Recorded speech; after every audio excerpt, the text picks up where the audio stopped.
नमस्कार दोस्तों, आज मैं आपको बताऊंगा कि जो इंडियन गवर्नमेंट ने एक नया रूल निकाला है कि अगर आप बैंक अकाउंट से ज़्यादा कैश विड्रॉल करेंगे तो उस पर आपको टीडीएस देना होगा। तो आज हम इसी के बारे में बात करेंगे कि किसको कितना टीडीएस देना पड़ेगा और किस अमाउंट पे टीडीएस देना होगा।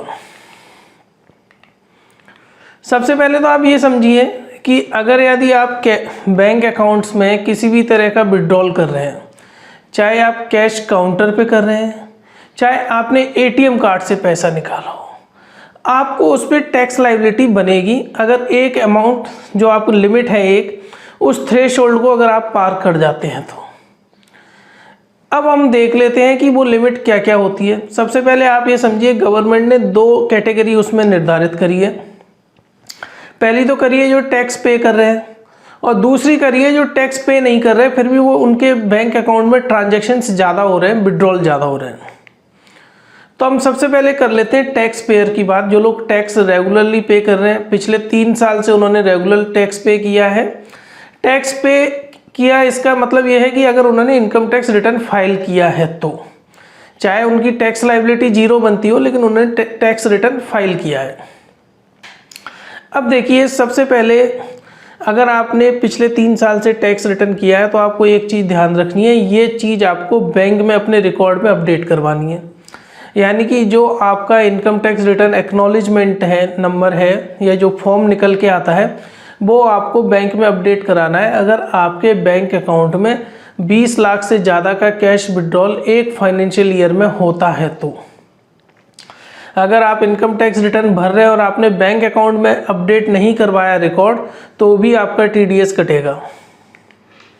अब जो टैक्स पेयर है उनके लिए सबसे अच्छी बात यह है कि उनको सिर्फ एक ही सेक्शन है कि अगर यदि साल भर में टोटल विड्रॉल एटीएम से, कैश काउंटर से या किसी भी माध्यम से अगर 1 करोड़ से ज़्यादा होता है तो उनको जो भी 1 करोड़ से ऊपर जो भी अमाउंट रहेगा उस पर 2% टीडीएस देना पड़ेगा।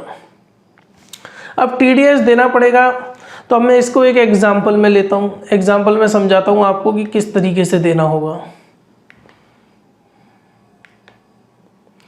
आप ये देखिए, एक टेबल है जिसके अंदर मैंने बताया है, मान के चलिए उस व्यक्ति ने अगर 35 लाख रुपए निकलवाए तो उसकी टैक्स लायबिलिटी 0 है।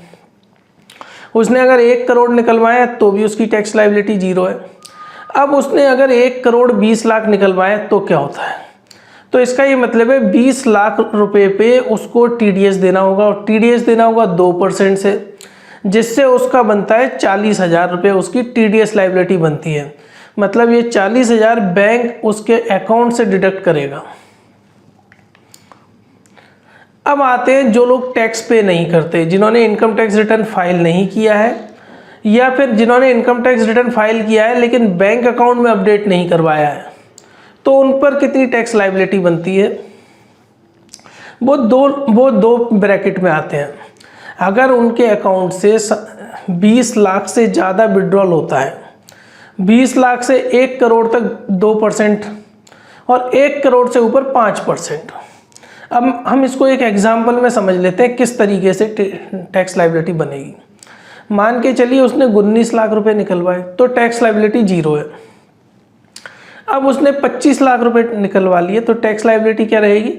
5 लाख पर उसको 2% टीडीएस देना पड़ेगा, जो कि होता है 10,000 रुपये। अब उसी व्यक्ति ने अगर 1 करोड़ 20 लाख निकलवाया तो क्या होगा?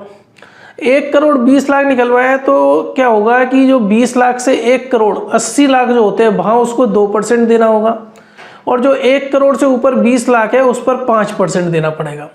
तो टोटल उसकी टैक्स लायबिलिटी 2,60,000 बनती है। यानी कि 2,60,000 रुपये बैंक उसके अकाउंट से डिडक्ट करेगा और ये डिडक्शन जनरली तब होता है तब वो कैश विड्रॉल करेगा। तो आप केयरफुल हो जाइए, अगर आपने इनकम टैक्स भर रहे हैं और आपका रिकॉर्ड अपडेट नहीं है तो भी आपके साथ यही होगा। तो अपना रिकॉर्ड इनकम टैक्स रिटर्न का बैंक अकाउंट में अपडेट करवाएं।